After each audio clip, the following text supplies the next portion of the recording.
Hello my dear friends, how are you all? Hope so all are fine. कैसे हो आप सब? Positive हो गए, हैप्पी हो गए, है ना? पॉजिटिवली ज़िंदगी में आगे बढ़ रहे होगे। सो माय डियर फ्रेंड्स, आप सोच रहे होंगे कि इतने दिनों बाद ये वीडियो लाती है।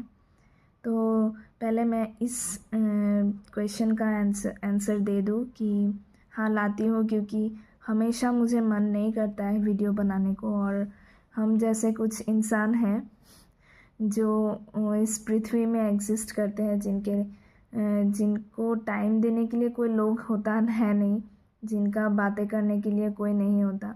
तो हम जैसे लोगों को क्या होता है कि हम खुद को पैम्पर करते रहना पड़ता है। खुद को ही वो होता है ना कि खुद को ही एक रिफ़्रेशमेंट देते रहना पड़ता है। तो हमेशा वीडियो बनाने का मन नहीं करता है, लेकिन कभी कभी ऐसा लगता है कि कुछ बातें जो मैंने पहले भी अपने वीडियोस में कहा है कि कुछ बातें जो मैं लोगों को समझा नहीं सकती, बता नहीं सकती, तो मैं इस वीडियोस के थ्रू ऑन यूट्यूब चैनल्स में शेयर करती हूँ। जो मैं फ़ील करती हूँ अंदर से, वही मैं शेयर करती हूँ, क्योंकि मुझे पता है मैं कुछ ऐसा बातें बोलूँगी जिससे लोग तरह तरह के कमेंट करेंगे, यही कहेंगे कि या मैं कुछ ओवर इमोशनल हूँ या फिर ओवर थिंकर हूँ, sort of things.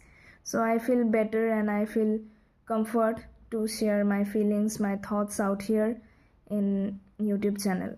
So let's come to a topic. Today I personally want to share about relationships, about relationships. आजकल की दुनिया में क्या चल रहा है तो नहीं पता। कलयुग है तो बहुत सारे टर्म्स कंडीशंस बहुत कुछ आ चुके हैं actually. If I talk about a relationship in a very simple manner, तो फिर पहले तो बात होता है कि रिलेशनशिप का शुरुआत ही होता है आई लव यू से। वही same word I love you unconditionally, जिससे क्या होता है कि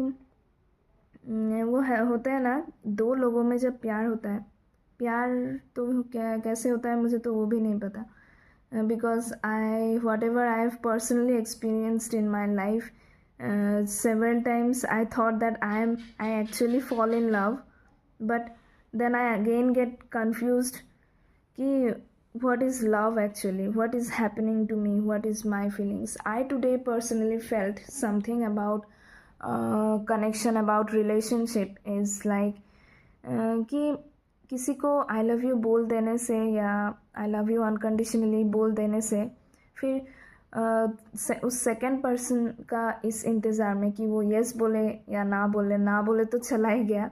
और अगर यस बोल दिया उस लड़की ने या लड़का ने, specially in case of girls, अगर एक लड़की ने आपको यस बोल दिया, है ना, उस रिलेशनशिप को एक्सेप्ट कर लिया, आपके प्यार को अगर एक्सेप्ट कर लिया, तो आपको क्या लगता है उसके बाद आपका रिस्पॉन्सिबिलिटीज़ ख़त्म हो गया? आई डोंट थिंक सो, क्योंकि एक कनेक्शन का शुरुआत होता है कि मैं तुम्हें प्यार करता हूँ या करती हूँ, ठीक है, ये शुरुआत होता है। और जब सेकंड पर्सन आपको एक्सेप्ट कर लेते हैं तो वहीं पे आपका रिस्पॉन्सिबिलिटीज़ ख़त्म नहीं होता है दोस्तों। उस दिन से आपका responsibilities, it's not a responsibility, it's like something you are in some connection you are actually coming, okay, you have entered into a connection, now you have to water that connection। पता है ना, जैसे एक पौधे को लगा देने से ही आपका काम ख़त्म नहीं हो जाता है, आपको हमेशा उसको केयर करते रहना पड़ता है, उसमें पानी देना पड़ता है, उसको हमेशा उसको एक पौधे को बड़े होने के लिए जो केयरिंग की ज़रूरत पड़ती है वो सब हमें करना पड़ता है, तभी जब जाके उससे अच्छा फल मिलता है। तो our relationship is like that only, ठीक है।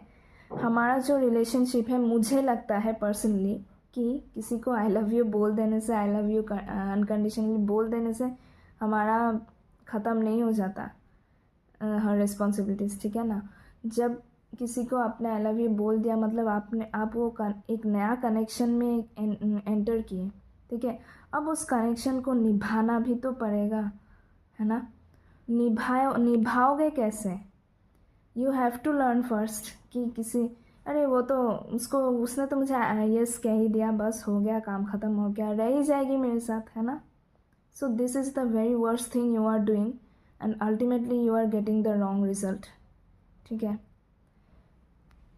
मुझे पर्सनली ऐसा क्यों लगता है कि लोग हमेशा ऐसा सोचते हैं कि या वी आर इन रिलेशनशिप, बस हो गया, अब क्या करना है, अभी करना है एक्चुअली, अभी हर दिन उस रिलेशनशिप को केयर करना है, प्यार देना है उस रिलेशनशिप में, रिलेशनशिप का जो वो पौधा है ना उसमें पानी डालते रहना है, तभी जाके वो लॉन्ग लास्टिंग होता है ना? कैसे डालोगे ये तो खुद ही सोच लो कि कैसे डालोगे। This is a simple advice for everyone including me. ठीक है, आज अगर मैं भी एक रिलेशनशिप में हूँ तो डेफिनेटली मुझे हमेशा उसको टाइम देना है, केयर करना है, प्यार करना है ना? बस है, रह जाएगी ऐसे सोच के मत फेंक दीजिए। Because some connections, because if you are saying I love you to a person, first try to understand what she or he is telling to you. He will or she will share lot of things with you. Okay, तो आप ये मत बोल दीजिए कि वो over thinker है या फिर ओवर इमोशनल है। Sorry, I am also getting emotional right now, but the fact is I have also gone through a lot in relationships, I have saw things. ठीक है, फिर कोशिश किया और फिर मैं एक रिलेशनशिप में घुसी हूँ। अब फिर से पता नहीं मेरे साथ क्या होने वाला है, I don't know, but the fact is I personally think that from balance should be maintain from both the sides. ठीक है, कि दोनों साइड से बैलेंस होना ज़रूरी है। ठीक है, एक तरफ आप खुद के काम में बिज़ी हो, इधर उधर के दुनिया के काम में बिज़ी हो और ये सोच रहे हो वो तो है ही, वो तो रह ही जाएगी, then you are doing the most worst thing of your life. ठीक है, don't hurt in this way to peoples. ठीक है ना? दोनों को ही बैलेंस मेंटेन करना होगा। बैलेंस और बैलेंस मेंटेन करने के लिए दोनों जन को एक अच्छा खासा टाइम देना होगा, दोनों को समझने के लिए, ग्रो करने के लिए, है ना? बस यही बोलना चाहती थी। मुझे ऐसा फील हुआ कि ऐसा बहुत लोग हैं जो ऐसा करते हैं कि आई लव यू बोल देने के बाद उनका काम ही ख़त्म। रिलेशनशिप में ऐसा होता है कि घंटों घंटों तक बात कर लिया, पहले कुछ दिन, बस हो गया, काम ख़त्म, फिर एक महीना बाद सब कुछ बंद, बातें करना बंद, मैसेजिंग करना बंद। और बातें करना, मैसेज करना नहीं, mainly the fact is you give time physically to yourself, not through phone calls और वीडियो कॉल्स और मैसेजेस। कम टुगेदर और टॉक टू ईच अदर, बातें करो, एक साथ बैठो। That is the root, I think the root thing you know of a relationship. So that's what I want to share, और आगे भी अगर मन किया तो शेयर करूँगी। मुझे फील हुआ इसलिए मैंने कहा ये सब बातें। अगर किसी को कोई भी कारण बुरा लग गया देन सॉरी, एंड ओम नमः शिवाय। और हाँ, और